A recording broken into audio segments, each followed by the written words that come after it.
Imagine walking along the Nile 4,000 years ago. The air thick with the scent of mud and bread, children's laughter echoing through narrow streets, and the sun casting golden shadows over mud brick homes. Life seems ordinary, but behind every door, every ritual, and every whispered prayer lies a secret world of survival, faith, and mystery.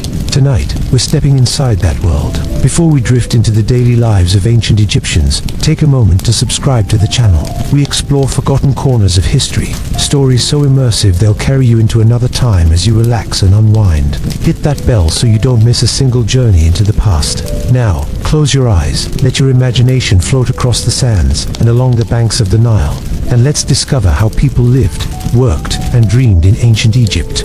The day in ancient Egypt begins softly, almost imperceptibly, with a first blush of dawn spilling over the horizon and painting the sky in muted shades of gold and rose, touching the still waters of the Nile with a trembling light that seems to ripple across the land like a slow waking breath.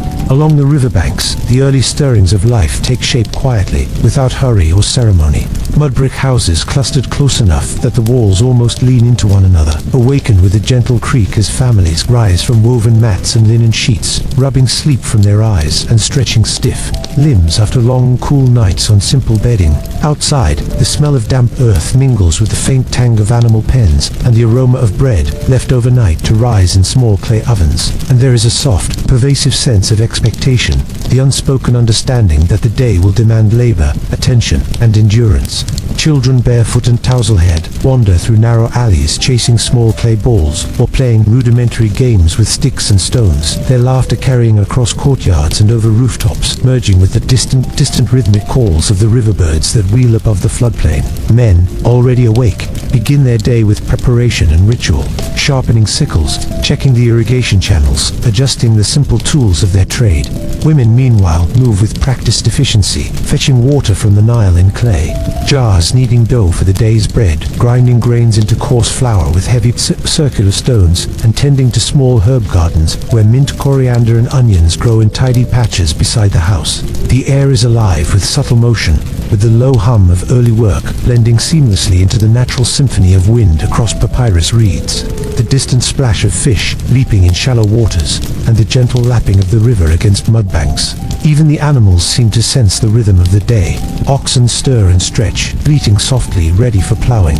Ducks and geese waddle in tight flocks, calling to each other. Cats, sleek and alert, slink along walls and roof edges, stretching and yawning in preparation for their own small hunts. Life in this moment is both ordinary and miraculous, a delicate balance between human effort and the natural world. And though there is no overt fanfare, there is a quiet reverence to the way Egyptians move through their morning. Every action, from the way a mother places a tiny offering of bread at the household shrine, to the way a farmer inspects the furrows for moisture, carries a subtle acknowledgement of forces larger than themselves. The sun that rises predictably every morning, the river that brings life and death in its seasonal floods, and the gods whose favor seems both distant and intimately present.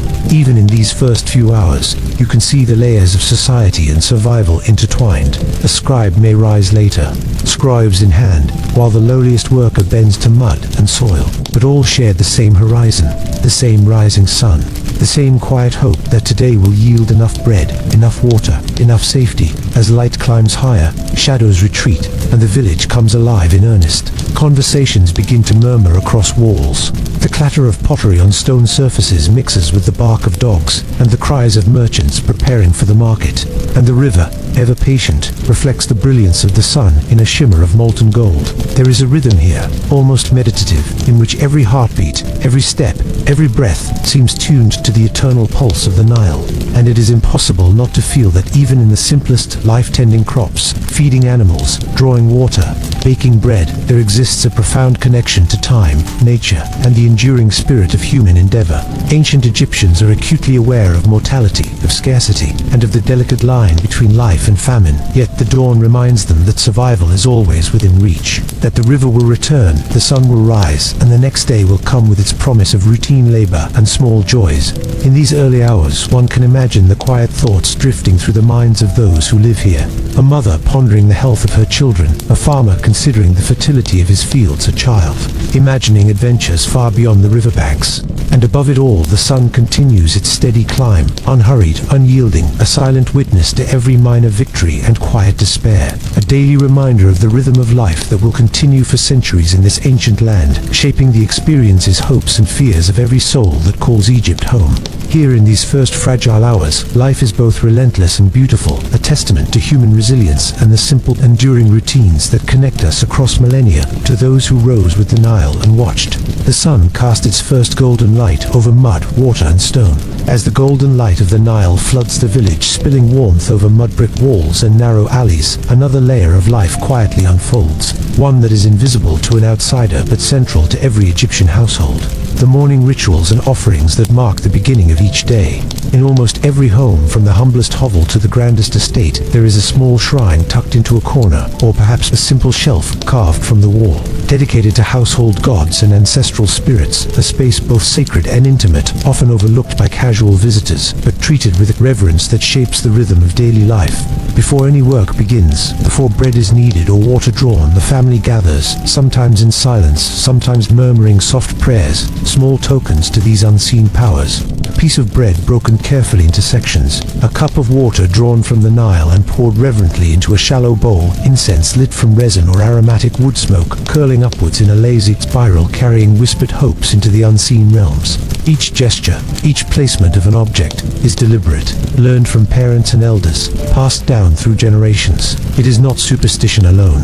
It is a way of asserting control over the unpredictable, of marking a small victory in the constant dance between human effort and forces beyond comprehension. Even children barely tall enough to reach the shelf participate, learning early the careful choreography of devotion. How to tilt the head, just so, how to clasp hands, how to speak a word or two softly, so as not to disturb the invisible presence, which might be angered by haste or neglect. Women often lead these rituals, moving with a quiet authority that blends practicality and piety, arranging offerings with the precision of someone who understands that even a slight misplacement could invite misfortune. Men, if present, may bow briefly, touching foreheads to the threshold, acknowledging both gods and ancestors, before leaving for the fields or workshops, while elders may recite brief hymns or invoke names of spirits that guard the household, threading familiar words into a tapestry of sound that seems older than memory itself. The aroma of burning incense mingles with the earthy smell of freshly kneaded dough and the metallic temps of water drawn from the river, creating a sensory landscape that defines the Egyptian morning, tactile, fragrant, and alive with the invisible presence of the sacred. Offerings are not lavish. Most families cannot afford gold or spices, but every object matters.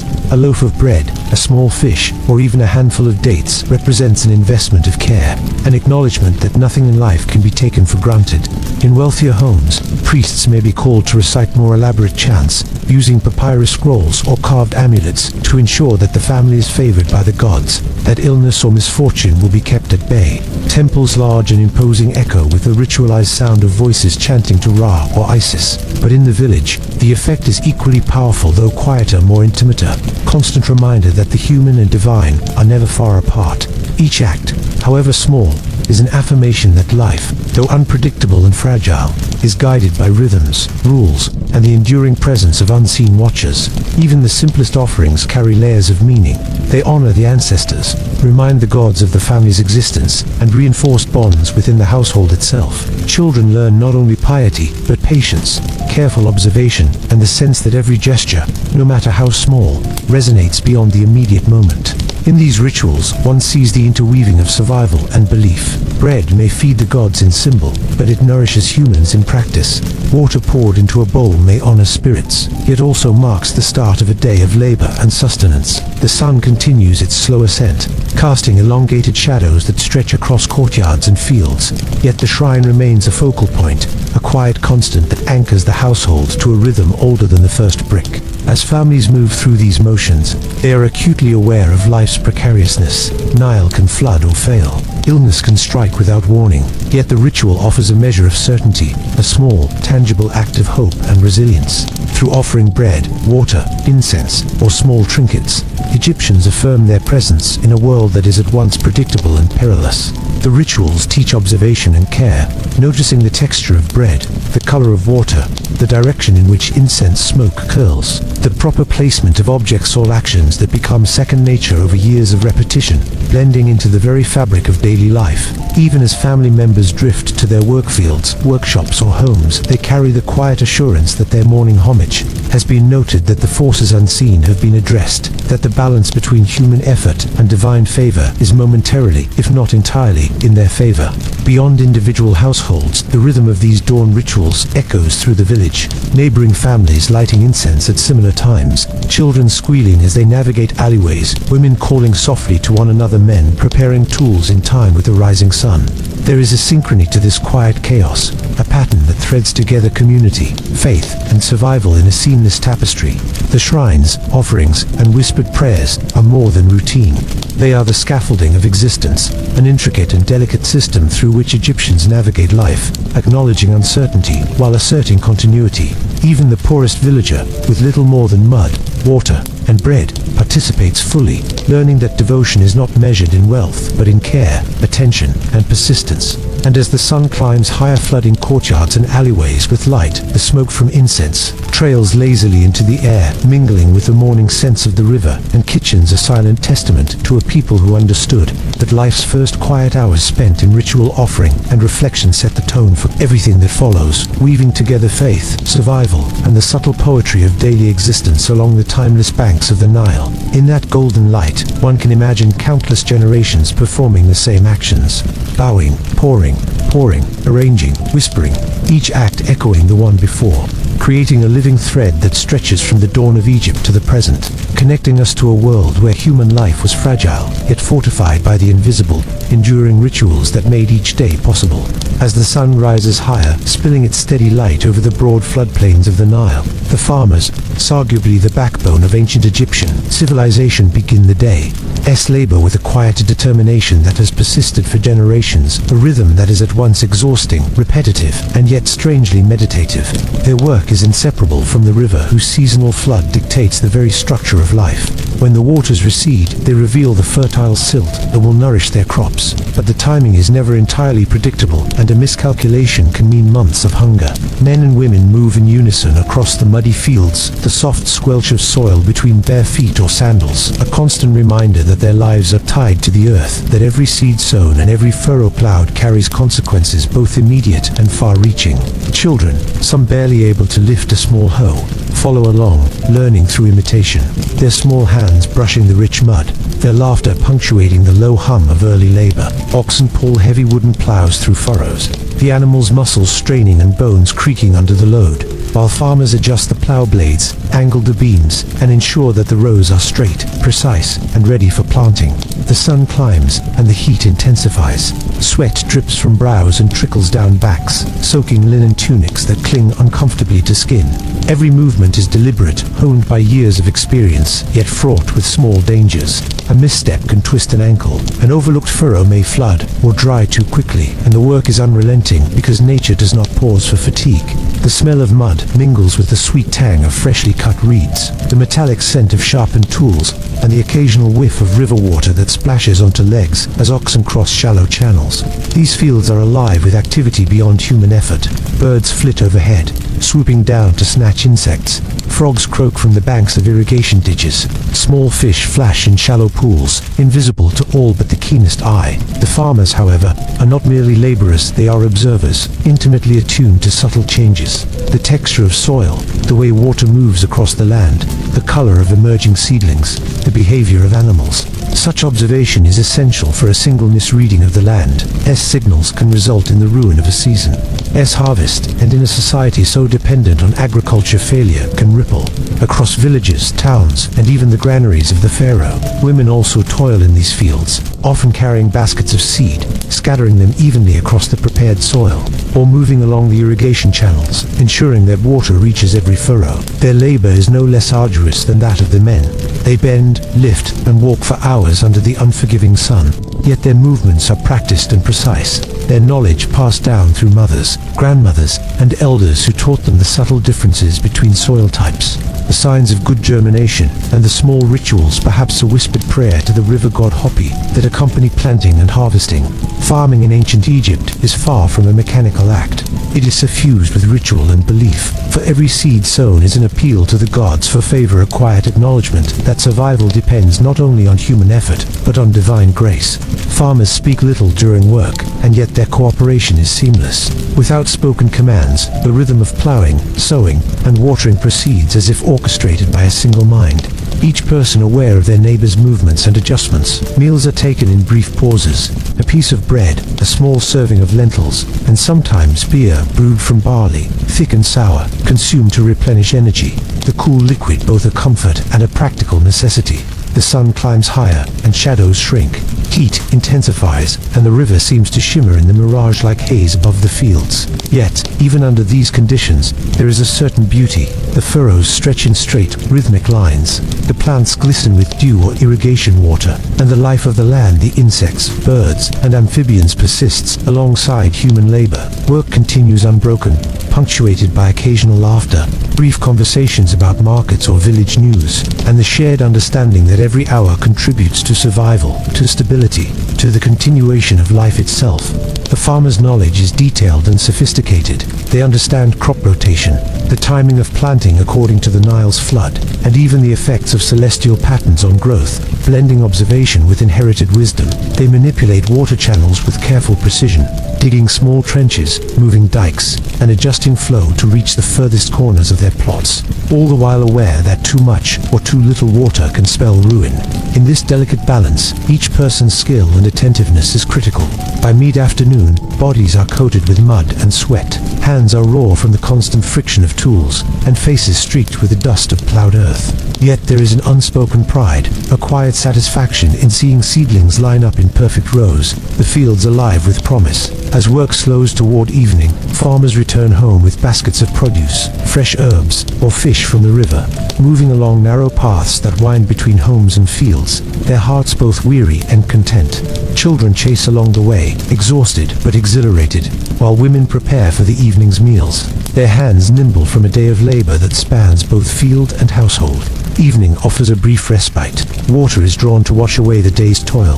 Fires are lit for cooking, and families gather to share meals, recount small victories of the day, and plan for tomorrow's work. Yet the farmer's day is never truly over. Thoughts linger about irrigation, about the health of crops, about the unpredictable river and sun. For life in Egypt is always a negotiation between human effort and natural forces. There is a rhythm to it, a pattern that connects each generation to the last and the next, a continuity that has sustained civilization along the Nile for millennia. And as the sun dips low in the sky, painting the floodplain in molten gold, the farmers pause to look across their fields, feeling both the fatigue of labor and the quiet triumph of work done well.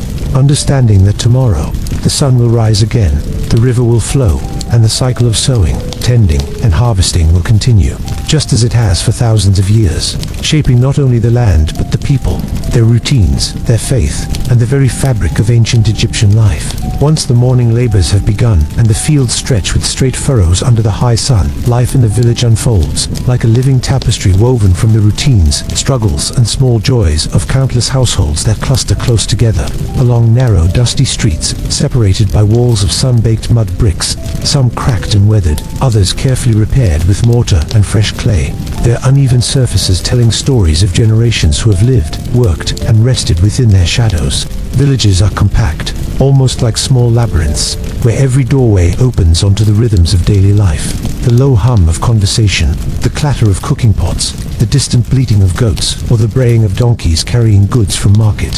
Here, children roam with freedom rarely granted in larger cities, their bare feet dusty, faces smeared with streaks of mud or soot, chasing one another through winding alleys, playing with crudely fashioned toy small dolls carved from clay, miniature boats of papyrus, or balls of twined fibers, learning social lessons as much from games as from adult instruction, negotiating turns, fairness, and hierarchy in the microcosm of the village.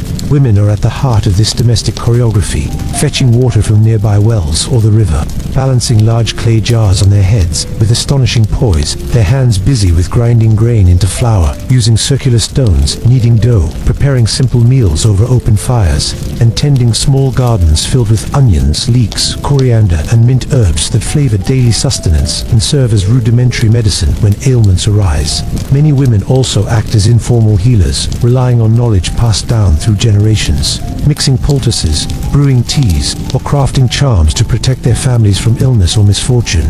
Men, meanwhile, work in a variety of trades. Some repair tools, sharpen sickles, or construct simple wooden furniture. Others are skilled artisans, carving stone, weaving mats, or shaping clay vessels that will later hold grains, oils, or beer.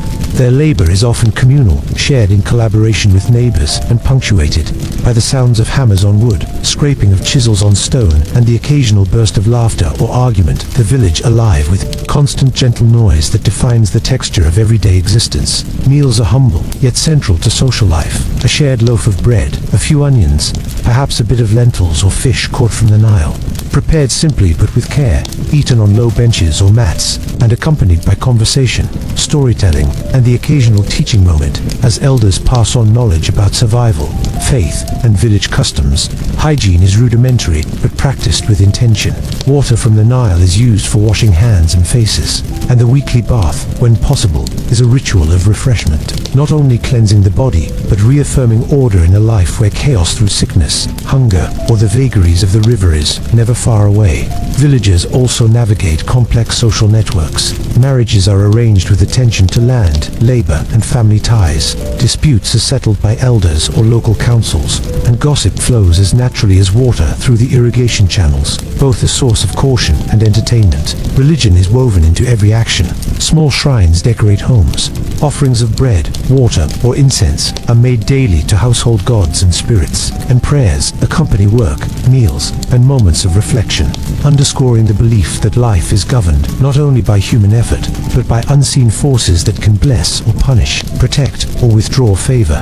Festivals punctuate the monotony of labor, offering moments of color, music, and communal joy. Processions wind through streets, musicians play simple reed flutes, children dance, and families come together to honor deities, mark the seasons, or celebrate local events, their excitement balanced by reverence and respect for tradition. Animals are an ever-present companion in village life. Goats, sheep, ducks, geese, and occasionally cattle move freely among homes and streets, their needs, adding to daily routines, while cats revered for their hunting prowess slip silently across walls and rooftops, protecting homes from rodents. Even the built environment itself reflects the interdependence of villagers. Narrow paths facilitate easy communication.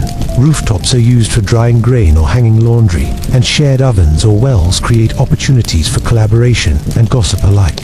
The village is a world in miniature, with everyone playing a part, children observing, learning, and mimicking adults, women organizing and preparing sustenance, men laboring in fields, workshops, or communal projects, elders instructing, mediating, and preserving memory, and priests or scribes if present, bridging the tangible world and the spiritual or administrative realm.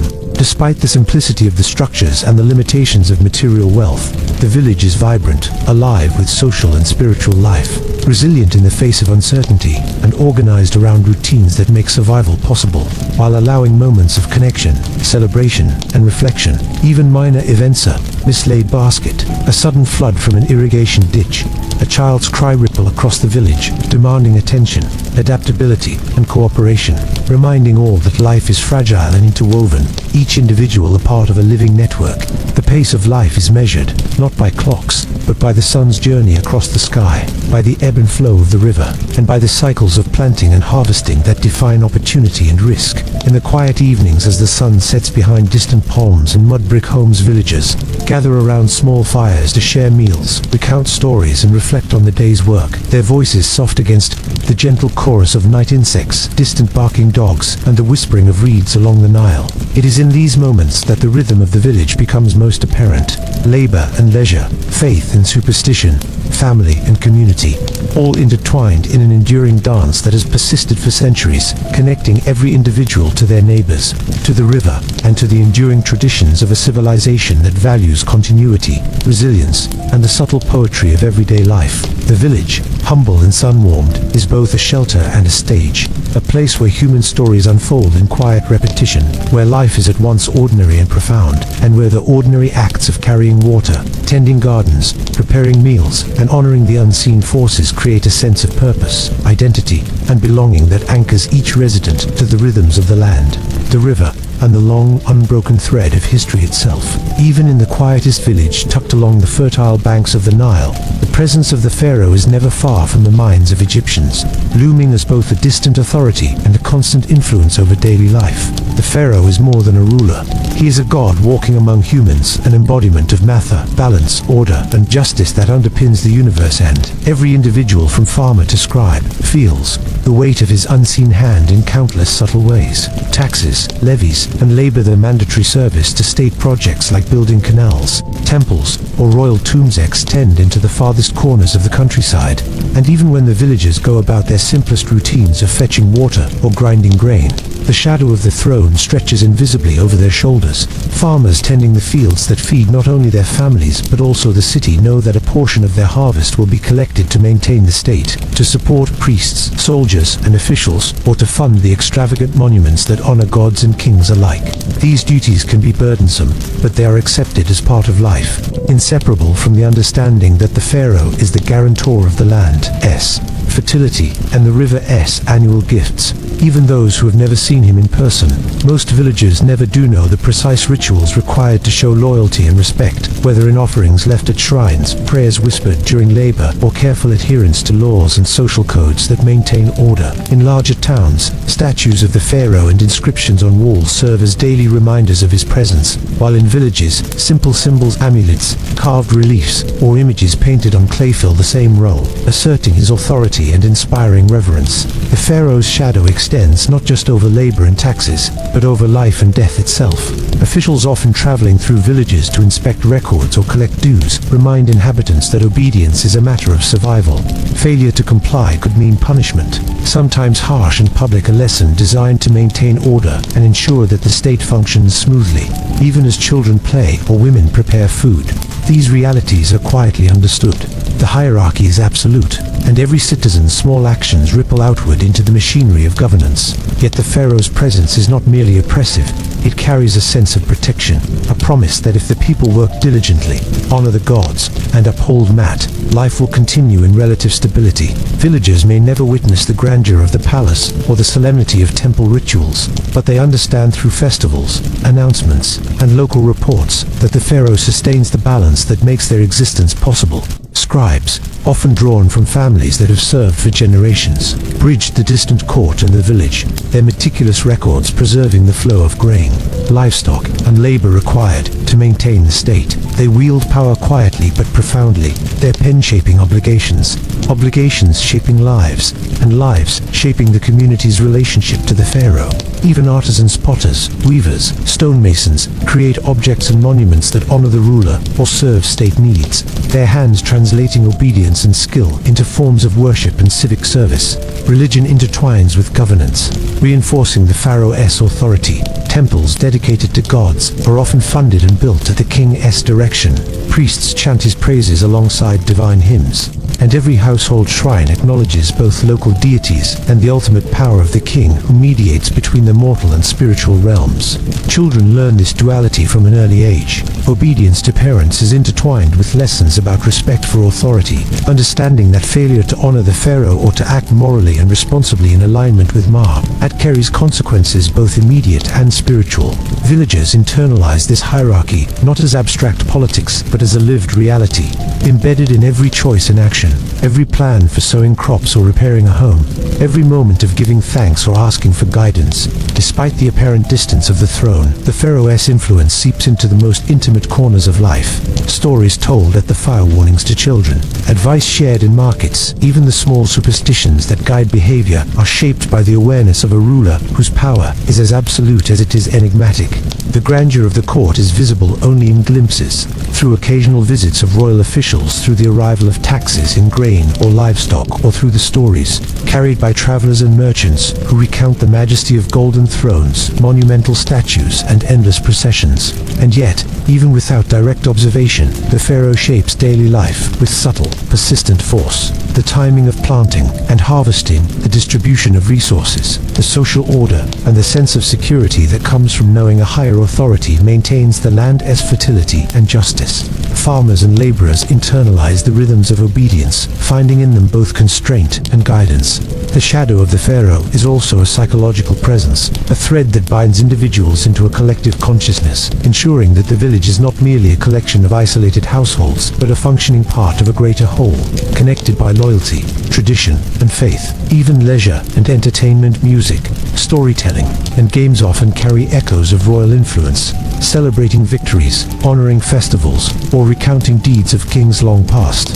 In quiet moments, villagers may glance toward the horizon where distant towns rise, imagining palaces, temples, and the bustling life of officials who implement the pharaoh's will, and feel both awe and humility, a mix of reverence and pragmatism that shapes thought, action, and social bonds. Life under the pharaoh is therefore a delicate negotiation between freedom and duty, survival and reverence, labor and spirituality.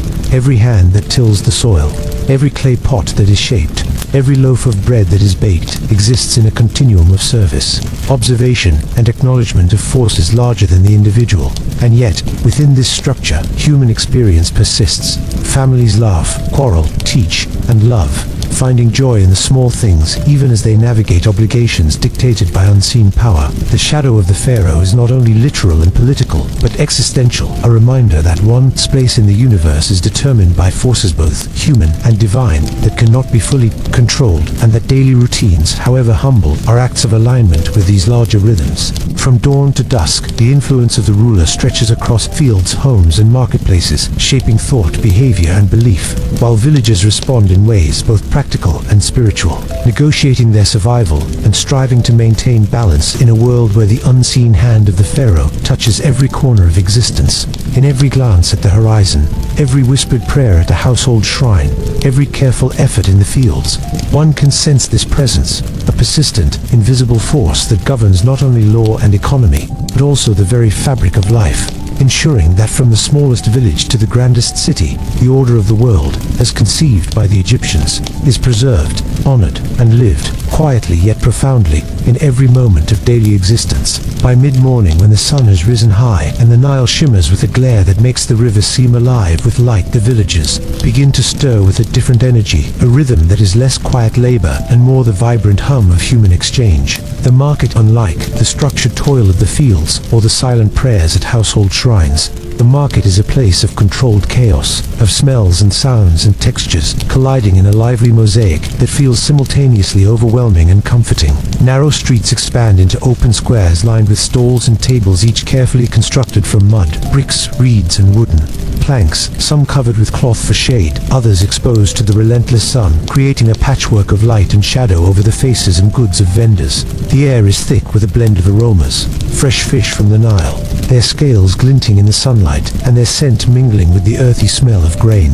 The sweet tang of dates, the pungent sharpness of onions and garlic, and the rich, yeasty smell of bread, still warm from ovens. Women carry large baskets balanced on their heads, filled with offerings, vegetables, or handcrafted items, while men hoist sacks of grain or bundles of reeds onto shoulders or donkeys, all moving with a practiced rhythm honed over years of participation in this social dance. Children dart between legs, laughing, arguing, and learning the subtle art of bargaining their small hands, reaching out to touch colorful cloths, shiny beads, or intricately carved wooden toys, absorbing almost imperceptibly the rules of trade value and negotiation that govern the adult world. The market is a place where every object has a story. A pot is not merely clay, but the work of a potter whose skill has been honed over years, each curve deliberate, each design meaningful. A woven mat represents both the labor of the weaver and the agricultural knowledge of the reed gatherer.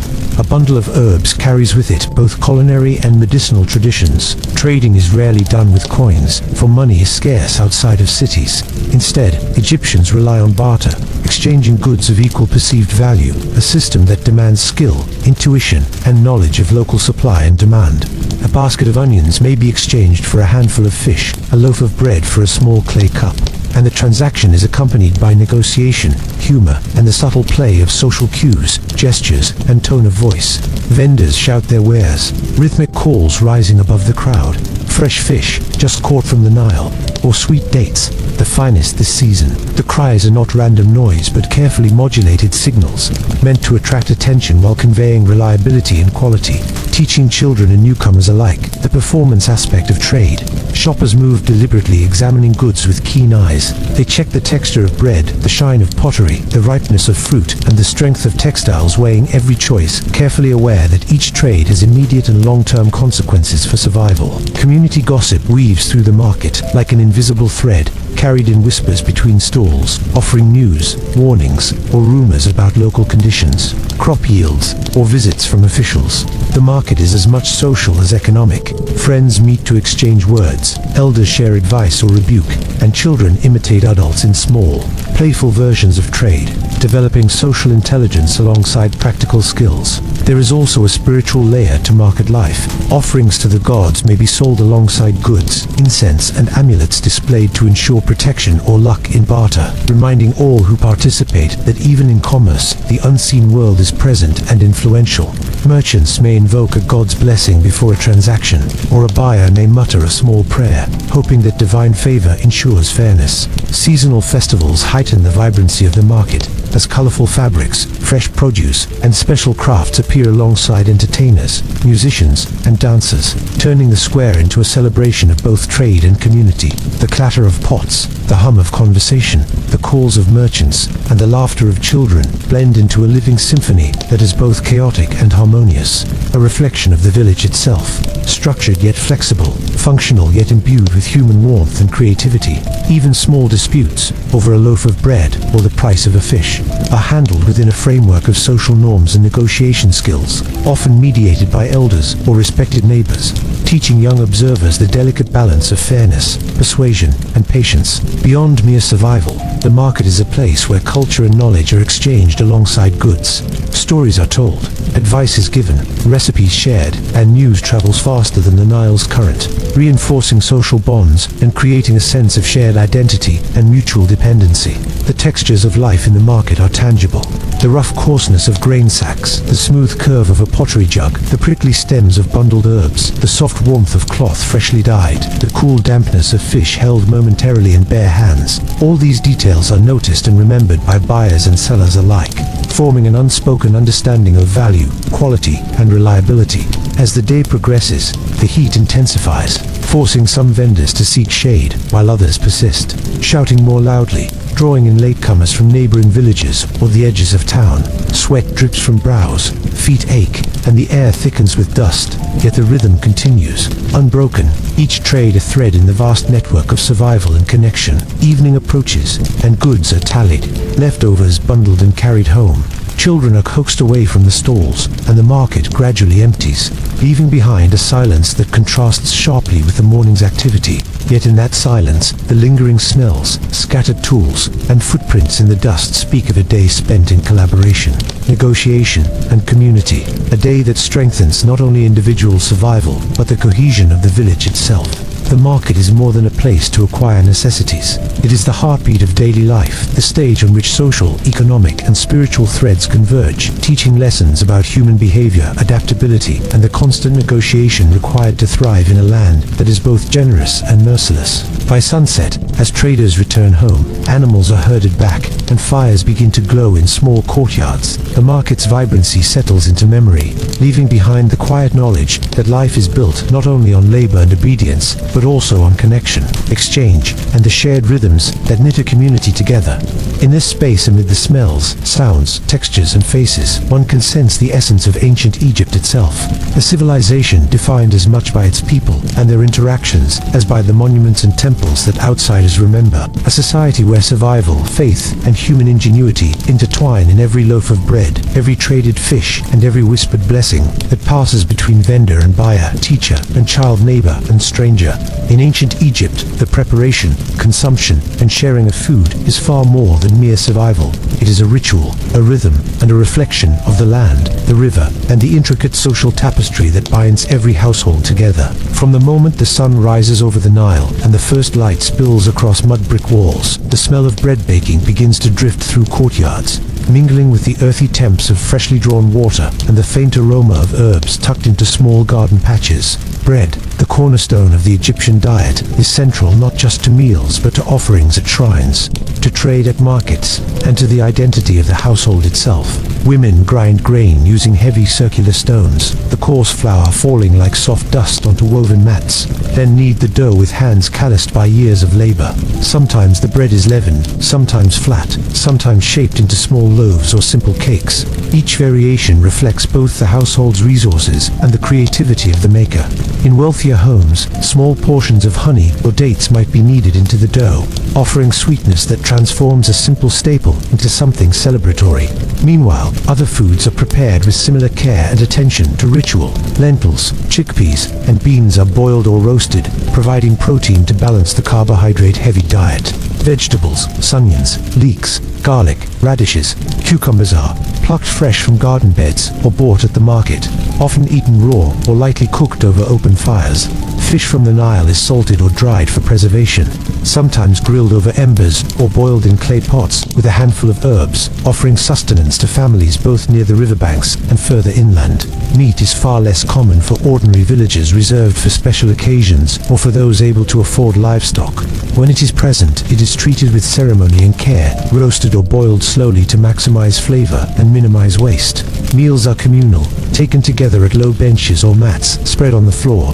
The act of eating is interwoven with conversation, instruction, and observation. Elders teach children not only how to chew and swallow, but also the rhythms of sharing, manners, and gratitude. Every meal, no matter how simple, is an exercise in attentiveness, discipline, and awareness of the world beyond the home. Water from the Nile, drawn early in the morning and kept cool in clay jars, is the primary drink, replenishing the body after labor and heat. Beer, brewed from barley, is both a staple and a comfort, thick and slightly sour, offering calories and hydration in a single sip. Consumed in small quantities by men and women alike. Wine, rarer and more expensive, is reserved for wealthier households or ceremonial use, fermented carefully and stored in sealed vessels to maintain both flavor and potency. Even the simplest meals carry layers of meaning. Salt, herbs, and spices are not only culinary, they are symbols of connection to the river, the land, and the divine.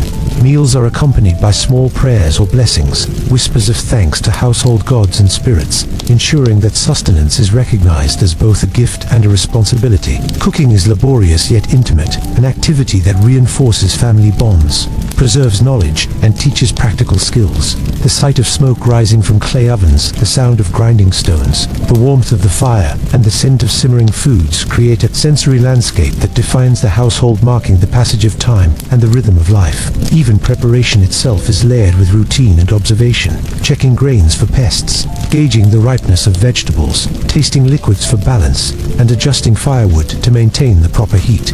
All require attention honed by experience and repetition. Meals are also shaped by the seasons, the ebb and flow of the Nile, and the limits of available resources. During the inundation, certain foods are abundant. Fish is plentiful, reeds are thick, and fertile mud nurtures fresh vegetables. When the flood recedes and the land dries, stored grains and preserved foods take center stage, reflecting human ingenuity in harnessing and extending the gifts of nature. Even for the poorest households, creativity and resourcefulness allow a variety of flavors and textures. Herbs, legumes, and small fish combine to create meals that nourish both body and spirit. Sharing food is an essential social act. Visitors, neighbors, or extended family members are often offered portions, reinforcing bonds of trust, hospitality, and community. Children learn early that meals are not only for sustenance but also for exchange of stories, advice, and social connection. The act of eating becomes a microcosm of societal order, teaching patience, cooperation, and the importance of observing and respecting social norms. Beyond sustenance, food functions as a spiritual medium. Portions are set aside for gods or ancestors. Bread is placed on household shrines, and water or beer is poured as an offering. A subtle but constant reminder that life and nourishment are dependent on forces beyond human control. Festivals and religious celebrations amplify the importance of food, transforming everyday sustenance into feasts of abundance, where meat, fish, wine, honey, and special breads are prepared in excess, and the act of eating becomes an expression of joy, gratitude, and communal identity. Even the smallest households participate in this ritualized approach to food, adjusting their modest ingredients to reflect the season, occasion, and the favor of the gods. The sensory details of meals, the texture of coarse bread, the fragrance of simmering lentils, the coolness of Nile water, the warm aroma of herbs and roasted fish create memories, mark time, and anchor individuals in their environment. The careful preparation, the shared consumption, and the ceremonial acknowledgement of divine forces imbue each meal with significance beyond mere calories. In these daily acts, one can see the essence of Egyptian life, labor, and reward intertwined, human skill and divine favor coexisting, and the small rhythms of the household shaping experience, identity, and survival. By evening, when the sun dips low and the long shadows stretch across courtyards, families gather once again, sometimes sharing simple meals of bread, lentils, and vegetables, sometimes celebrating abundance with fish or preserved meats. Conversations flow freely, stories are told, children practice their recitations, and elders impart wisdom, all against the backdrop of a day shaped by toil, exchange, and the nurturing of body and spirit. Even as night descends, the cycle continues in memory and preparation. Flour is ground for the next day, water drawn and stored, and small offerings made to gods or ancestors, connecting sustenance to survival, faith, and social cohesion. Life in ancient Egypt, when viewed through the lens of food, drink, and meals, is a study in rhythm, patience, and attentiveness, where the preparation and sharing of nourishment is both practical and sacred, both communal and individual, a continuous thread connecting the living to their environment, their families, and the unseen. Forces that govern existence along the timeless Nile. While fields and markets form the visible backbone of daily life in ancient Egypt, another layer pulses quietly, yet profoundly through villages and towns. The world of craftsmen and artisans whose skill, patience, and creativity shape not only the objects of everyday use, but also the monuments, temples, and art that endure through millennia. These men and women, often drawn from families that have passed their trade down through generations, inhabit workshops that are sometimes small, dimly lit spaces within homes or open-air yards, where sun and wind act as assistants in the shaping, drying, and finishing of materials. The work is precise, physical, and mentally demanding.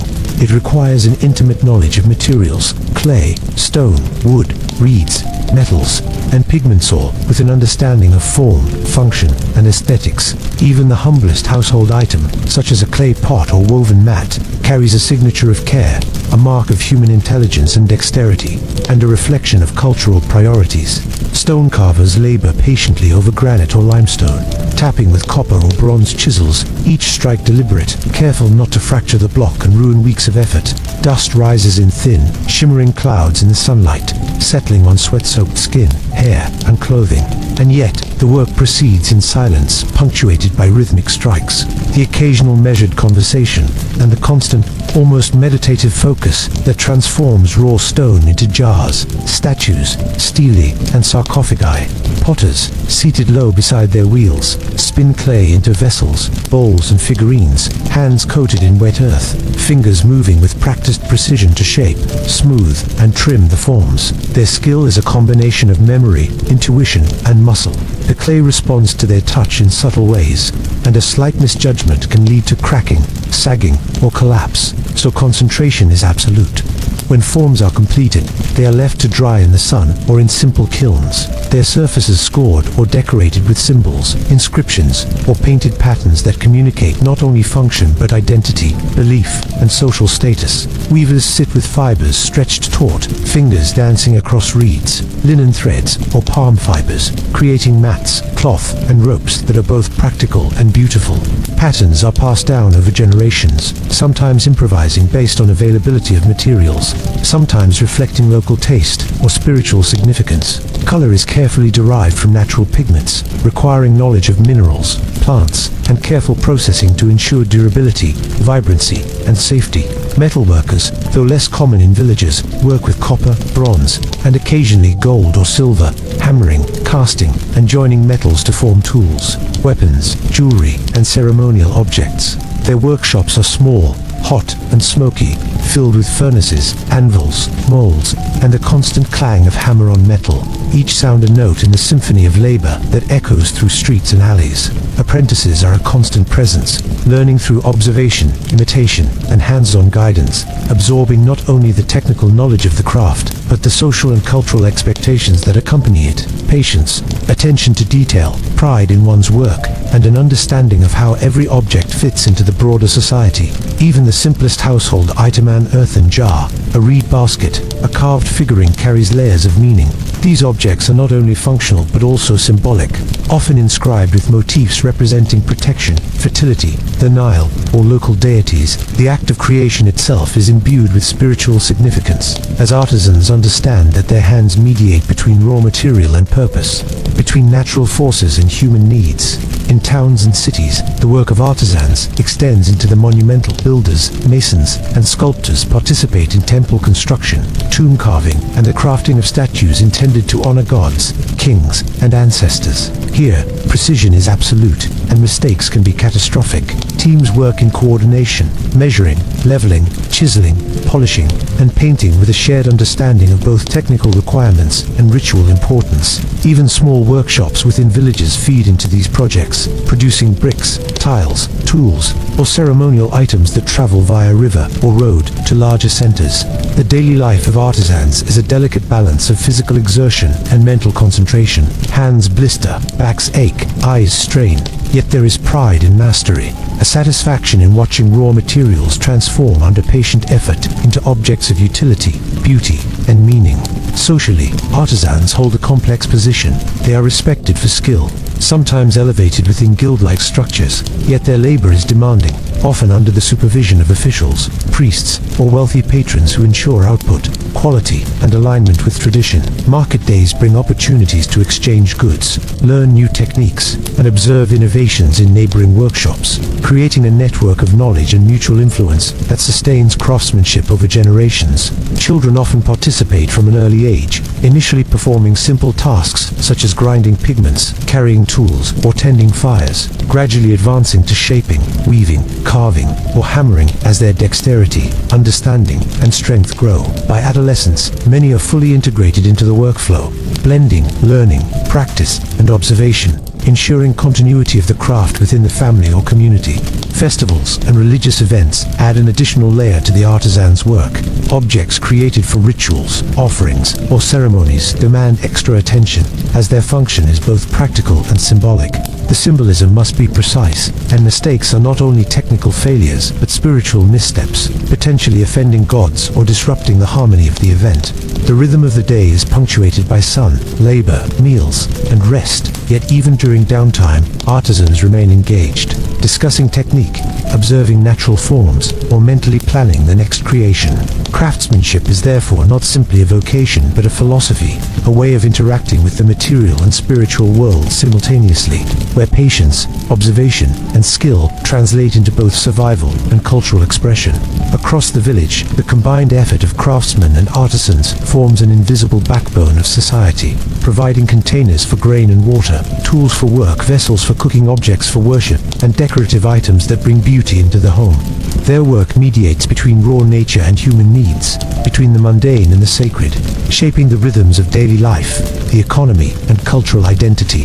The textures, sounds, and scents of the workshop, the scratch of chisel on stone, the hum of spinning wheel, the roughness of clay, the faint tang of metal, the soft rustle of woven fibers, form a sensory landscape that is as vivid as any scene along the Nile or in the market. And in every creation, one sees the patience, skill, and humanity of the individual artisan, whose hands translate knowledge, tradition, and creativity into objects that sustain, protect, and inspire, ensuring that life in ancient Egypt is not merely about survival, labor, or obedience, but also about expression, mastery, and the enduring human impulse to shape the world around them with care, skill, and meaning. In the villages, fields, and homes of ancient Egypt, children form a world entirely their own, yet one inseparable from the rhythms, responsibilities, and expectations of adult life. A delicate balance between play, observation, and the gradual acquisition of skills that will prepare them for survival and participation in society. From the moment they wake, often before the sun fully illuminates the mud brick homes, children are embedded in the daily routines of their families, fetching water, helping to grind grain, tending small flocks of goats or ducks, carrying firewood, or assisting mothers and older siblings in household chores. Yet alongside these duties, play exists not as a frivolous activity, but as an essential element of learning, socialization, and the cultivation of physical and mental dexterity. Children fashion toys from whatever materials are at hand, dolls carved from clay or shaped from scraps of fabric. Miniature boats of papyrus reed small balls of twined fibers for rolling or tossing games, and even simple musical instruments like rattles or flutes. These objects are not merely diversions, they are practice tools, helping children understand balance, coordination, and creativity, and preparing them for the kinds of practical skills, craftsmanship, trade, and domestic labor they will need as adults. Play is often communal, with groups of children gathering in courtyards, alleys, or along riverbanks, negotiating rules, turns, and roles with surprising sophistication. Games imitate adult life. They act out market transactions, manage pretend livestock, or dramatize ceremonies and festivals, allowing children to explore social hierarchies, cooperation, competition, and fairness in a controlled and understandable environment. Observation is another cornerstone of childhood learning. Children watch mothers bake bread, knead dough, and prepare meals. They watch fathers plow fields, tend animals, or construct tools. They watch artisans shape clay, weave fibers, and carve stone. Through imitation, repetition, and occasional guidance, they internalize techniques, timing, and practical knowledge, laying the foundation for adult competence. Even seemingly mundane tasks are imbued with layers of cultural, practical, and spiritual meaning, and children absorb these lessons slowly and intuitively, learning to connect action with consequence, effort with reward, and behavior with social expectation. Education, when formalized, is primarily reserved for boys from wealthier or more prominent families. Scribes, trained in the use of reed pens, ink, and papyrus, spend long hours mastering hieroglyphics, arithmetic, and administrative practices that will allow them to participate in government, temple work, or estate management. The path is exacting. Mistakes are recorded in physical marks on wax, tablets, or in chalk, corrected with patience and repeated until mastery is achieved. Even for these boys, however, education is closely tied to practical utility, with lessons in reading and writing intended to serve the state or temple rather than personal enlightenment. For girls and boys in less affluent households, education is largely experiential, occurring within the home and community.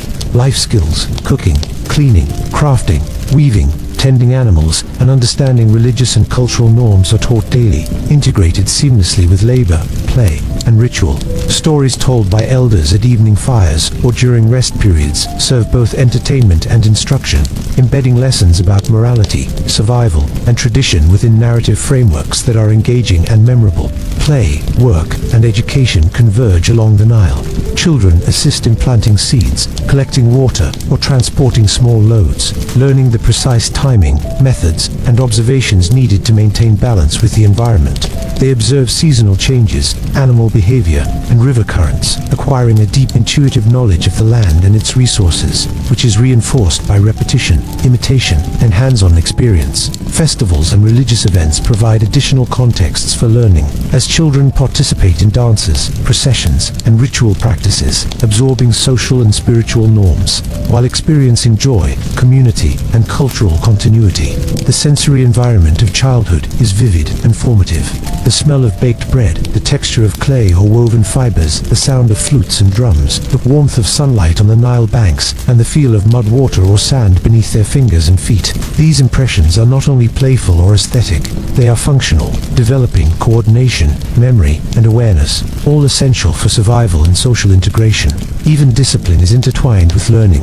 Elders, parents, and teachers correct mistakes, sometimes sternly, sometimes through demonstration or storytelling, instilling an understanding of consequences, responsibility, and the importance of precision and attention in both labor and ritual. Religion and superstition permeate childhood, shaping behavior, beliefs, and routines. Children learn to offer small gifts at household shrines, recite prayers, and respect taboos, understanding that survival, health, and well-being are tied to actions that honor gods, spirits, and ancestors. These lessons are reinforced through stories, observation of adults, and participation in daily rituals, creating a seamless integration of practical, moral, and spiritual education. The process of growing up is gradual, measured by the sun's passage, the seasonal rhythms of planting and harvest, and the incremental mastery of skills, rituals, and social expectations. Children are active participants in their learning, experimenting, observing, and refining abilities in a continuous feedback loop that blends work, play, and culture. Socialization is equally important. Friendships are formed early, with children negotiating, cooperating, and sometimes competing, developing emotional intelligence, empathy, and communication skills.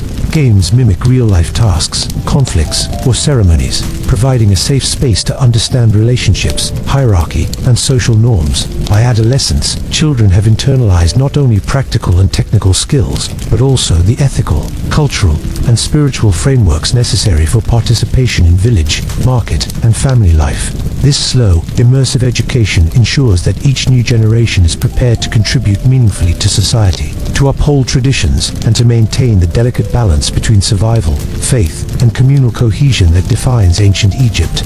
Even small children, whose hands are too small to shape clay or pull plows, are learning through observation, imitation, and storytelling, absorbing the rhythms, techniques, and ethics of adult life. By the time they reach adolescence, they have already mastered the basics of labor, social interaction, and ritual practice, ready to assume responsibilities and take their place in the continuity of community and civilization. The world of childhood is therefore not separate from the adult world, but deeply intertwined. Play, observation, and education are inseparable from labor, ritual, and social expectation, forming a continuous thread that sustains both individuals and society. In this way, every child contributes to the cycle of life along the Nile, absorbing skills, knowledge, and values that have persisted for generations, ensuring that the essence of Egyptian culture, belief, and daily routine continues, quietly, methodically, and profoundly. One small step, one game, one lesson, and one day at a time. In ancient Egypt, the way people dressed and presented themselves was far more than a simple matter of covering the body. It was a language of identity, social status, function, and belief, woven seamlessly into the rhythms of daily life, the demands of work, and the dictates of climate and culture. From sunrise, villagers and city dwellers alike were attuned to these invisible codes, adjusting their garments, jewelry, and personal grooming not only to practicality, but to expression, conformity, and occasionally, aspiration. The vast majority of ordinary Egyptians, those tilling the fields, tending animals, or engaging in domestic labor, wore garments that were simple, functional, and suited to the intense heat of the sun-drenched land. Linen, spun from flax grown along the Nile, was the primary fabric. Lightweight, breathable, and durable, it allowed the body to remain cool during long hours in the fields, while also absorbing the sweat and dust of labor. Men typically wore simple kilts or skirts, wrapped and tied round the waist, leaving the upper body bare, though some might drape a shawl or cloak during cooler mornings or evenings. Women's clothing often consisted of straight, tubular dresses or skirts, sometimes held with a cord or belt, with shoulders left bare or covered with narrow straps, offering both mobility and relief from the heat. Clothing, however, was never purely practical. Even within these simple garments, Egyptians expressed individuality, family identity, and social signaling. The quality of the linen, its fineness, weave, and cleanliness communicated wealth and status, and subtle decorations, pleats, or dyed threads, could indicate regional origin, occupation, or familial lineage. Beyond fabric, adornment played a vital role in personal appearance. Jewelry was ubiquitous, crafted from gold, copper, faience, semi-precious stones, and beads, worn by both men and women as a mark of social rank, spiritual protection, and aesthetic taste. Necklaces, bracelets, earrings, rings, and amulets were more than decorative. Each piece carried symbolic meaning, often invoking protection from the gods, fertility, or health. A child might wear a small amulet shaped like a fish or scarab, believed to safeguard against evil spirits, while adults displayed larger, more intricate pieces that signaled wealth, profession, or devotion. Hairstyles and grooming were equally significant. Hair was a canvas for self-expression, identity, and hygiene. Many Egyptians shaved their heads or kept hair short to combat lice and cope with the heat, while others wore wigs made of human hair or plant fibers, styled in elaborate braids, curls, or extensions for ceremonial purposes or to signify status. Children's hair often remained simple, sometimes shaved with a lock left on one side as a symbol of youth or family tradition. Men maintained beards selectively. Some wore false beards during rituals, symbolizing divine association, while women often plucked facial hair, a practice that connected cleanliness with beauty and spiritual purity. Personal hygiene intertwined with clothing and appearance. Daily washing in Nile water or small basins was common, especially in urban areas, and scented oils were applied to hair, skin, and garments, both to mask odors and as a spiritual or medicinal act. The application of kohl to eyes served a dual purpose, protecting against the harsh glare of the sun and warding off infections, while also functioning as an aesthetic statement. Footwear was minimal for most, often simple sandals of woven reeds or leather, worn primarily for protection from rough terrain or ceremonial purposes. Many people went barefoot during daily labor, their feet toughened and resilient. Social hierarchy shaped appearance dramatically.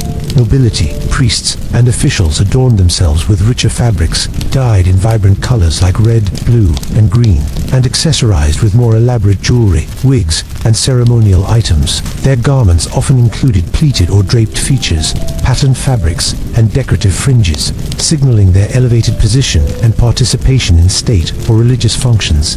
Priests, in particular, maintained distinctive dress codes, donning white linen robes, special sashes, and ritual ornaments that set them apart visually and spiritually, reinforcing their role as intermediaries between mortals and the divine.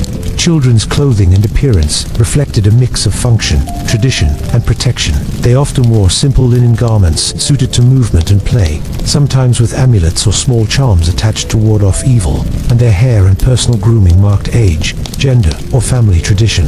Even infants were swaddled in linen strips or simple garments, with tiny beads or charms attached, reflecting both care and belief in supernatural guardianship.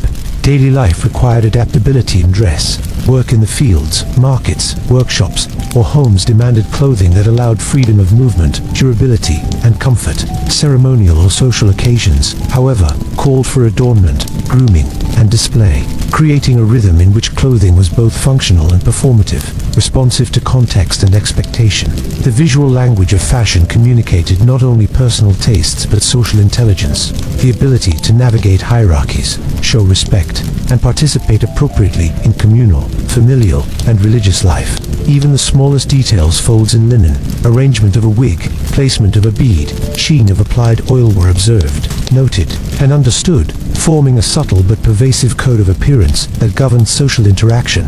Festivals, religious observances, and official ceremonies amplified these expressions, as Egyptians donned their finest linen, jewelry, and wigs, painted eyes with kohl, and adorned themselves with fragrant oils, collectively performing identity, status, and devotion before gods, neighbors, and visitors. The sensory world of clothing and appearance, the softness or coarseness of linen, the coolness of water on skin, the weight and glint of jewelry, the scent of oils, the warmth of sun on bare shoulders was intertwined with emotion, memory, and social learning, embedding in every individual a sense of belonging, propriety, and self-presentation. In essence, clothing and appearance in ancient Egypt were far more than personal choice. They were a medium through which identity, spirituality, social hierarchy, and practicality converged. Every stitch, fold, amulet, and brush of oil carried layers of meaning, connecting individuals to family, community, gods, and the broader cultural ethos. To observe a village, a city street, or a ceremonial gathering was to witness a living expression of values, priorities, and human ingenuity, woven seamlessly into the very fabric of life. Life in ancient Egypt was as fragile as it was vibrant, and the daily struggle to maintain health and ward off illness was a fundamental part of existence, touching every home, family, and individual. Despite the Nile's generosity and the fertile soil it provided, disease, injury, and physical strain were constant companions. From the smallest village to bustling city centers, Egyptians developed an intricate understanding of the body, herbal remedies, and practical techniques, blending observation, tradition, and spirituality into a system that sought to protect life and prolong it whenever possible. Children learned early the importance of hygiene, cleanliness, and attentiveness to bodily needs. Parents washed infants in cool Nile water, gently massaging the skin and applying oils infused with herbs, simultaneously soothing the child and protecting against infections or irritations. Soap, made from a mixture of animal fats and plant ash, was applied to the body, while clean linen, swaddling or garments minimized contact with dirt and parasites. Even the most mundane tasks, preparing food, drawing water, tending animals, were accompanied by awareness of cleanliness, a recognition that health depended on both effort and environment. For adults, maintaining health was a combination of physical labor, diet, and attentiveness to the body's signals. Work in the fields or workshops, while essential for survival, brought its own risks. Cuts from tools, sunburn, exhaustion, and musculoskeletal strain. Egyptians developed practical methods to address these issues, bandaging wounds with linen strips, applying honey or resins to prevent infection, and using poultices made from herbs, mud, or crushed plants to soothe pain or inflammation. Knowledge of medicinal plants was widespread and often passed down orally, from parent to child, healer to apprentice. Garlic, onions, and herbs like coriander, cumin, and fenugreek were valued not only for flavor, but for their believed protective and restorative properties. Honey, prized for its natural antiseptic qualities, was used to treat wounds, while salts and minerals served both as cleansing agents and in preserving substances for medicinal use.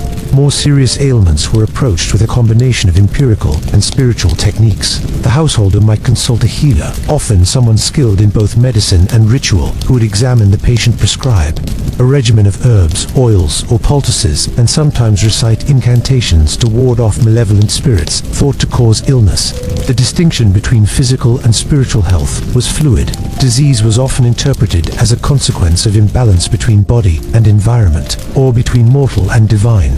Forces and remedies sought to restore harmony on all levels. Temples played a central role in health and medicine.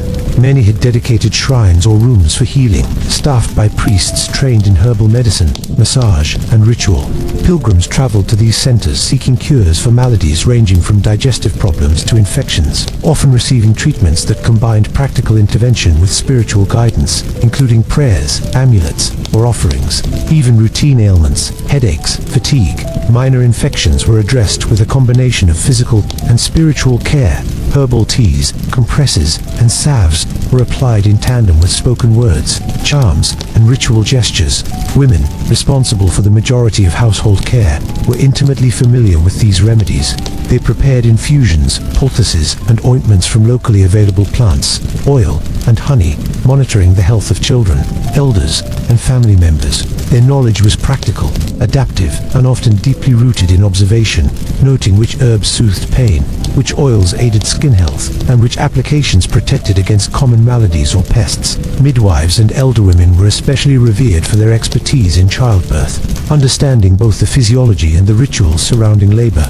They advised expectant mothers on diet, position, and spiritual practices to ensure the safe arrival of a child, combining empirical observation with prayers and charms intended to protect both mother and infant. Sanitation, though rudimentary, played a significant role in daily health. Houses were designed to minimize waste accumulation, and the use of the Nile for bathing, cooking, and irrigation was tempered by careful practices to avoid contamination. Villagers understood, often intuitively, that stagnant water, spoiled food, or dirty surfaces led to sickness, and social norms reinforced attention to hygiene in both private and communal spaces. Injuries, whether from tools, animals, or accidents, were treated with immediacy and care. Linen, bandages, resins, and honey were used to clean, protect, and promote healing. Splints made from wood or reed stabilized fractures, while massages and movement exercises were employed to restore mobility. Even without modern understanding of germs, Egyptians recognized the importance of cleansing and protection, and their methods often proved effective. Nutrition was intimately connected to health. The staples of the Egyptian diet, bread, lentils, vegetables, fish, provided essential energy, but they were often supplemented with herbs, oils, and occasional meat or dairy when available. Meals were not only sustenance, but preventive medicine. Garlic for vitality, onions for digestion, coriander for cleansing, and beer for hydration and calories. Attention to balance, moderation, and seasonal availability reflected a practical understanding of diet as a cornerstone of well-being. Older adults, carrying decades of labor and experience, relied on both accumulated knowledge and community support to maintain health. Simple exercises, herbal treatments, and careful attention to diet helped sustain mobility and vitality. while community rituals and festivals reinforced spiritual health and social connection. The interplay between mind and body was recognized in ways that mirrored spiritual beliefs. Fear, anxiety, and social conflict were thought to manifest physically, and remedies might include calming rituals, prayers, or amulets alongside practical treatment. Children, too, learned through observation and participation. They watched the preparation of poultices, the wrapping of bandages, and the administration of teas and infusions, internalizing methods and wisdom that would equip them to care for themselves and others. They also witnessed the integration of ritual into health, understanding that maintaining harmony with God's ancestors and natural forces was inseparable from physical well-being. Epidemics and serious illnesses were less understood but responded to with community measures, isolation when feasible, and collective ritual, highlighting both practical observation and spiritual interpretation. Though limited in scientific explanation, these practices reflect a nuanced awareness of environment, behavior, and causality, and they demonstrate how closely daily life, labor, and belief were intertwined with survival. In sum, health in ancient Egypt was a continuous negotiation between body, environment, and spirit. Remedies were practical yet symbolic, preventive yet reactive, empirical yet ritualized. Every household, workshop, and temple contributed to this ecosystem of care, blending experience, observation, and tradition. From the daily washing of children to the preparation of medicinal poultices, from midwives guiding childbirth to herbalists treating fevers, Egyptians navigated life with a deep, tactile, and spiritual awareness of health. The lessons learned in these routines, attention, patience, observation, and care, were not abstract. They were survival, integrated into the rhythms of work, play, family, and worship, creating a society that, despite its limitations, understood profoundly that life was precious, fragile, and intimately connected to the natural and spiritual world around it. Religion in ancient Egypt was not a compartment of life, set aside for ceremonies or grand temples. It was an ever-present rhythm, woven seamlessly into daily routines, family practices, and work. From the moment people awoke to the first light of the sun over the Nile, their lives were intertwined with the sacred, shaped by beliefs, rituals, and deities that governed every aspect of existence. Each household had its own small shrine or sacred space, often a simple alcove or shelf holding statues, figurines, or offerings. These domestic sanctuaries were tended daily, reflecting the intimate, personal aspect of Egyptian spirituality. Early in the morning, a mother might place a small bowl of bread, a cup of water, or a sprinkling of incense before a household god, whispering prayers for protection, health, and favor throughout the day. Children observed these acts, learning that devotion was not abstract but practical, a set of behaviors that shaped daily life and human relationships with the divine. Daily worship was both structured and flexible. Individuals might recite prayers upon waking, give thanks for food and water, or offer small gestures of respect to unseen spirits that were believed to inhabit objects, spaces, or natural elements. Even labor in the fields or craftwork carried a spiritual dimension. Offerings were made before beginning important tasks. Prayers were muttered to ensure safe passage or successful outcomes, and gestures such as washing hands or sprinkling water were both practical and symbolic, connecting human action to divine oversight. Temples elevated these practices to a communal and ceremonial scale. Priests performed rituals that regulated not only spiritual life, but also societal and agricultural rhythms, timing ceremonies with the inundation of the Nile, the planting and harvest seasons, and major civic or religious festivals. Inside these sacred spaces, intricate rituals were performed daily, involving purification, offerings, incense, chants, and the careful handling of sacred objects. Ordinary Egyptians might not witness every act, but the effects were felt across communities. Blessings were believed to flow into crops, households, and cities, reinforcing both faith and social cohesion. Festivals punctuated the calendar, turning ordinary routines into communal celebrations of divine favor and human survival. These events could involve processions along the Nile, music, dance, ritual bathing, and the display of statues or sacred emblems. Participation was not optional. It was an expression of belonging, piety, and societal duty, teaching the young through observation and imitation that human life was inseparable from the divine order. Gods and goddesses were diverse, reflecting the environment, social structure, and existential concerns of Egyptians. Ra, the sun god, was honored at dawn with prayers and gestures that acknowledged the life-giving force of sunlight. Osiris, deity of death and rebirth, was invoked in matters of mortality, agriculture, and familial continuity. Isis and Hathor represented protection, fertility, and nurturing, their influence woven into domestic rituals, childbirth practices, and family celebrations. Offerings, bread, beer, oils, incense, or small figurines were prepared meticulously, symbolizing both gratitude and reciprocity. Humans acknowledged divine provision while seeking favor, protection, and guidance in return. The physicality of worship reinforced connection, kneeling, bowing, sprinkling water, lighting incense, and the careful arrangement of offerings transformed intention into tangible action, linking thought, body, and environment. Even minor gestures carried weight. Placing a bowl of water for a local deity, lighting a small lamp, or whispering a prayer during work reinforced the perception that the spiritual world was active, responsive, and intimately connected to daily life. Magical and protective practices coexisted with formal worship. Amulets, charms, and talismans were worn or placed in homes to guard against illness, misfortune, or malevolent spirits. Spells and incantations, recorded on papyrus or recited verbally, aimed to influence outcomes in labor, health, or relationships. The line between ritual, magic, and religion was fluid. All were considered legitimate means to interact with, appease, and benefit from the unseen forces that governed existence. Religious practice extended beyond humans to animals and the environment. Sacred animals, such as cats, crocodiles, and ibises, were revered and protected, seen as living manifestations of divine energy. Trees, rivers, and natural formations were imbued with spiritual significance, and actions like planting crops, building homes, or drawing water from the Nile were performed with awareness of the divine presence, ensuring that labor and devotion coexisted. Education in faith was a daily, immersive experience.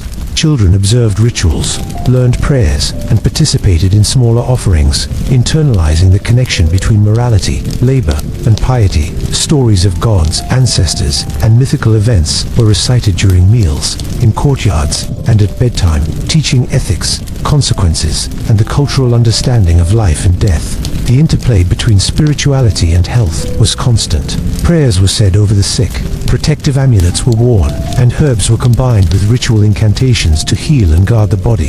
This integration of the material and spiritual reflected a holistic worldview in which health, prosperity, and survival were inseparable from religious observance. In communal life, religious practice structured time, social hierarchy, and civic responsibility.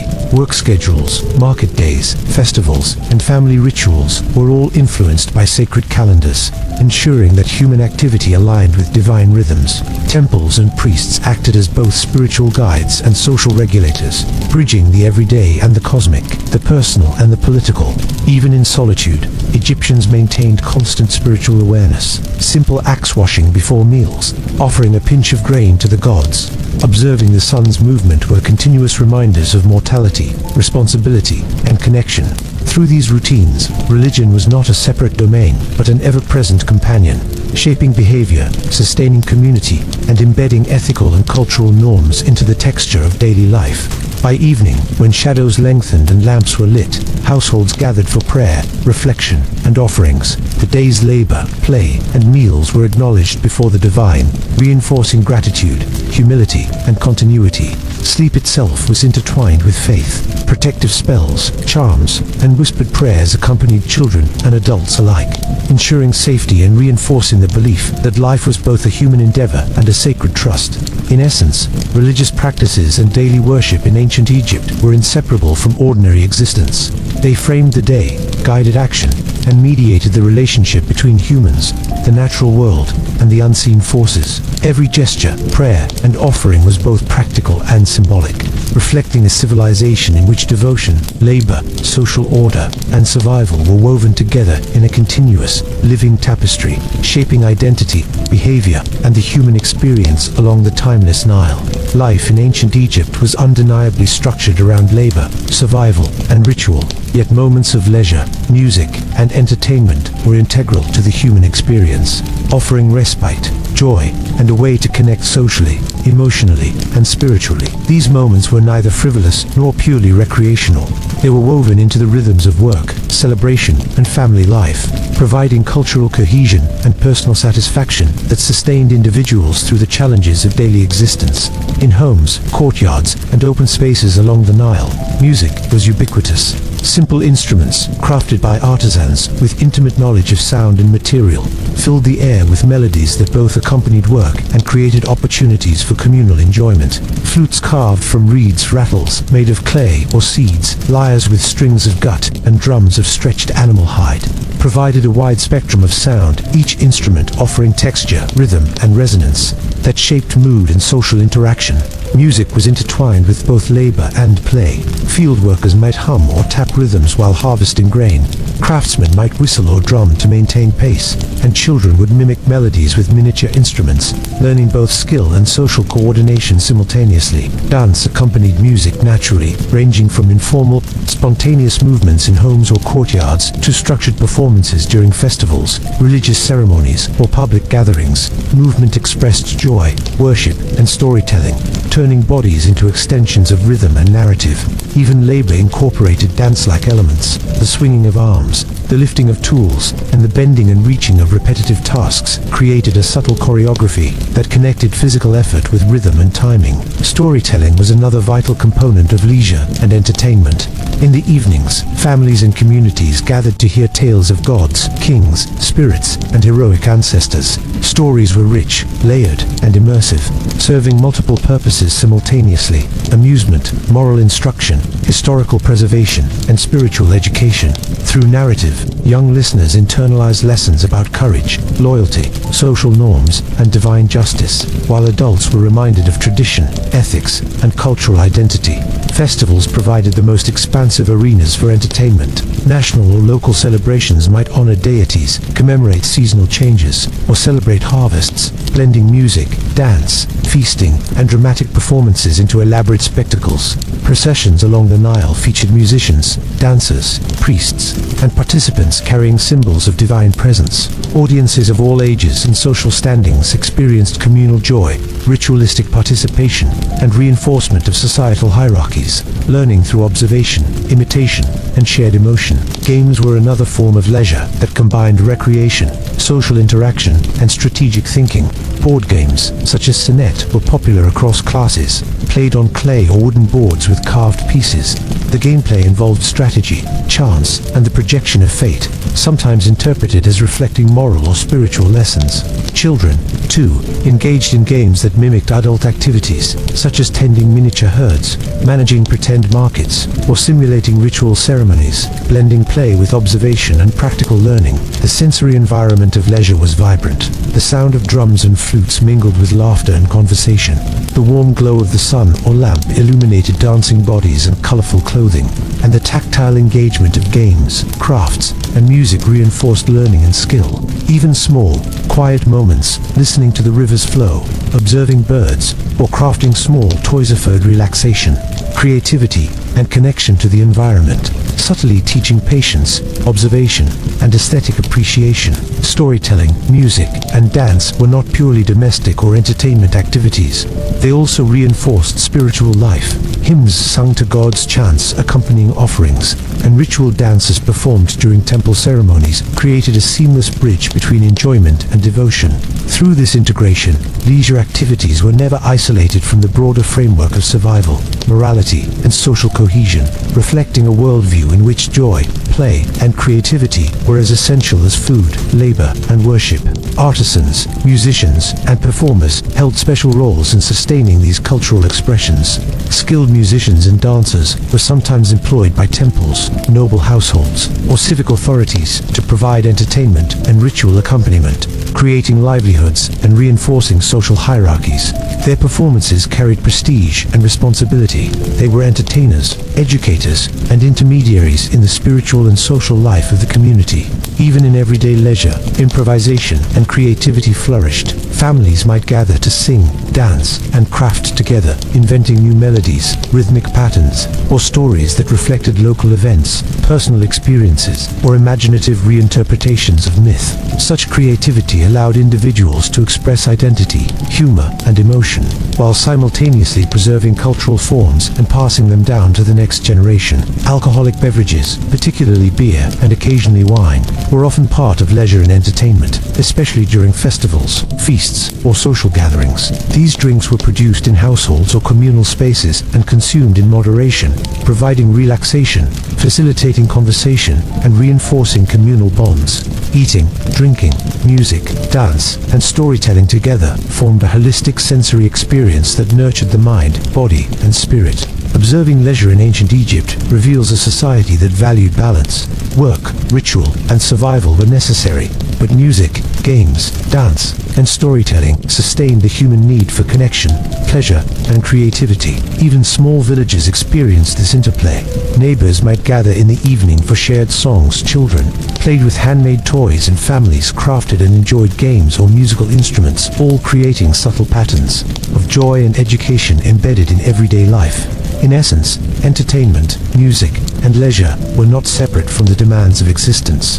They were integral to health, social cohesion, education, and cultural continuity. These activities strengthened families, reinforced hierarchies, cultivated skills, expressed spiritual devotion, and allowed imagination and joy to flourish alongside labor and survival. Through music, dance, games, and stories, Egyptians experienced life more fully, connecting with one another, their environment, and the divine. By nightfall, when courtyards were quiet, lamps flickered, and the hum of the Nile receded into the distance, the echoes of songs, laughter, and rhythmic play lingered in memory, marking time, teaching lessons and sustaining cultural continuity, ensuring that life along the Nile was not only endured, but felt expressed and celebrated in myriad forms that continue to fascinate and inspire millennia later. Death in ancient Egypt was not seen as an ending, but as a transformation, a continuation of life in another realm. And this belief shaped every action, ritual, and artifact associated with the end of life. From the moment a person was born, preparation for death and the afterlife was subtly woven into daily life. Through gestures of piety, offerings to gods, and participation in rituals that reinforced the understanding that life was both fragile and sacred. Families, communities, and state institutions devoted considerable energy to burial practices, reflecting both social hierarchy and spiritual conviction. The physical process of death, when it occurred, immediately activated a series of carefully prescribed steps. Relatives, neighbors, and specialized workers attended to the body, washing, anointing, and wrapping it with linen, sometimes using oils and resins to preserve skin and hair. The goal was to protect the body, which was considered the vessel through which the soul would journey into eternity. For the wealthy, mummification was a precise, painstaking process carried out by skilled embalmers who removed internal organs, treated the body with salts, and carefully wrapped it in layers of linen. Each stage was accompanied by prayers, ritual gestures, and magical spells intended to safeguard the deceased from harm and ensure successful passage into the afterlife. Even in modest households, elements of these practices were present. The dead were washed, dressed, and respectfully placed within a simple coffin or wooden box, accompanied by personal items, food, and symbolic objects to support the journey beyond. Funerary rituals were elaborate social and spiritual events. Mourners gathered, often wailing and lamenting, performing ceremonies that expressed grief, respect, and hope. Priests recited sacred texts, invoked protective deities, and performed symbolic acts that mirrored the cosmology of Egyptian belief. Music, incense, and gestures created a ritual atmosphere in which the living and the dead were connected, and the boundaries between the earthly and spiritual realms were navigated with care and precision. Tombs were constructed with varying levels of complexity, depending on wealth, status, and local customs. From simple mud brick graves to intricate rock-cut chambers and monumental pyramids, tombs were designed to house the body, protect it, and provide a sacred space for offerings and remembrance. Walls were often decorated with paintings and inscriptions depicting daily life, rituals, gods, and symbolic journeys, creating a visual map for the deceased's journey into eternity and offering guidance, protection, and comfort. Funerary goods were chosen with intention. Tools, vessels, jewelry, Clothing, food, and amulets were included to sustain the individual in the afterlife, ensuring that they could continue to live, work, and enjoy pleasures as they had in the mortal world. Every object was a deliberate choice, reflecting not only personal preference but also beliefs about utility, protection, and social identity in the next life. The soul, or ka, was believed to continue existing beyond death, requiring a preserved body as a focal point for recognition and sustenance. Offerings of bread, beer, water, and incense were made at tombs or household shrines, reinforcing the ongoing connection between living and deceased. These offerings were not symbolic alone.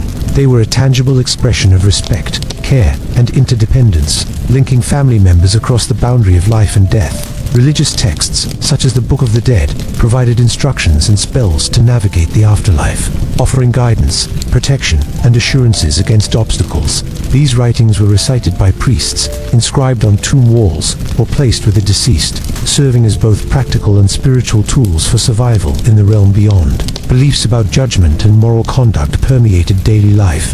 Egyptians understood that actions, piety, and adherence to the principle of truth, balance, and order would influence the journey after death. Ethical and ritual behavior, therefore, was inseparable from preparation for the afterlife, creating a society in which moral, social, and spiritual norms were reinforced continuously. Funerary festivals and commemorations extended the cycle of death into community life. Anniversaries of death, public offerings, and seasonal rituals allowed the living to honor ancestors, maintain social cohesion, and renew spiritual bonds. Through these practices, death was transformed from a private, sorrowful event into a collective engagement with memory, legacy, and hope. Even children, while young, were taught to understand death and the rituals surrounding it. Participation in offerings, observation of funerals, and listening to stories of gods and ancestors instilled both reverence and continuity, ensuring that each generation inherited not only practical knowledge but the spiritual frameworks that sustained society. In essence, the treatment of death, burial, and the afterlife in ancient Egypt was a comprehensive system connecting the body, soul, family, community, and cosmos. Every step from washing and anointing to mummification, tomb construction, offerings, and ritual observances was imbued with meaning, reflecting a civilization's profound understanding of mortality, memory, and the human desire for continuity. Life was measured not only by survival and labor, but also by preparation for the eternal, creating an enduring cultural rhythm in which the living honored the dead, the present acknowledged the future, and every action was linked to the vast unseen landscape of divine and spiritual reality. Through these practices, Egyptians navigated the fragile boundary between life and death, ensuring that their society beliefs and human connections persisted across time, leaving behind not just physical monuments, but a legacy of understanding, care, and intricate devotion that continues to captivate us today. As the sun sets over the timeless Nile, it illuminates not just the mud-brick villages and grand pyramids, but the invisible threads that wove together the daily lives of countless Egyptians across millennia. Daily existence in ancient Egypt was deceptively simple on the surface. Rising early, laboring in fields, weaving baskets, tending flocks, cooking bread, and engaging in family, religious, and social routines. Yet beneath this apparent ordinariness lay a deeply structured, interconnected world, a society in which every gesture, habit, and relationship carried meaning, reflecting an intricate understanding of survival, culture, spirituality, and human aspiration. The legacy of these routines persists in the details, reminding us that history is not only the story of kings, battles, or monumental architecture, but also the lived experience of ordinary people, their struggles, joys, and quiet genius. One enduring legacy is the remarkable adaptability of Egyptian society to its environment. The Nile was not merely a river.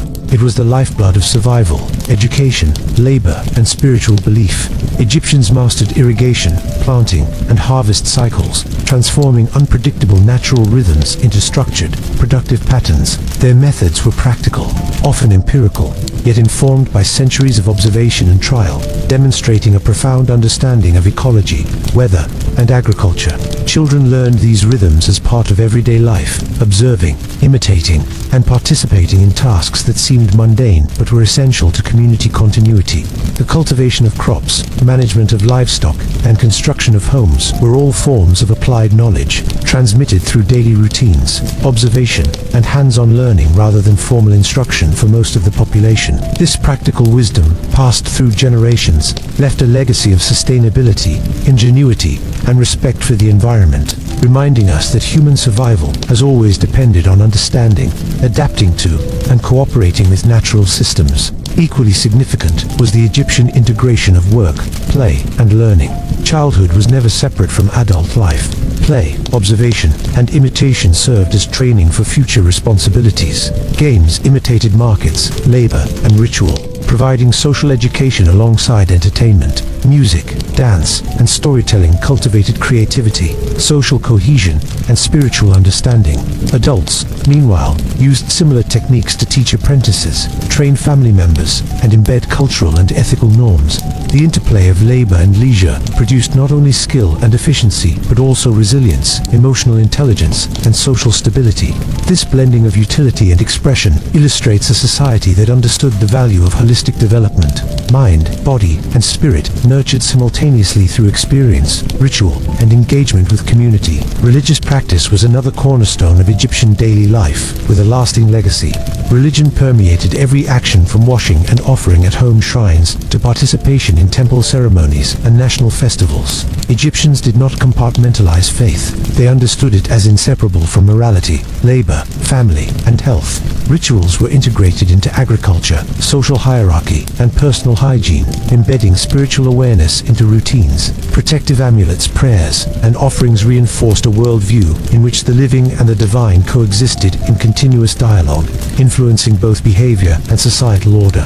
This enduring integration of spirituality into everyday life shaped not only moral and ethical frameworks, but also provided psychological resilience, a sense of purpose, and cultural continuity that allowed communities to thrive amid environmental and political challenges. Personal appearance, clothing, and adornment also left a tangible legacy, demonstrating the human need to express identity, social status, and cultural belonging.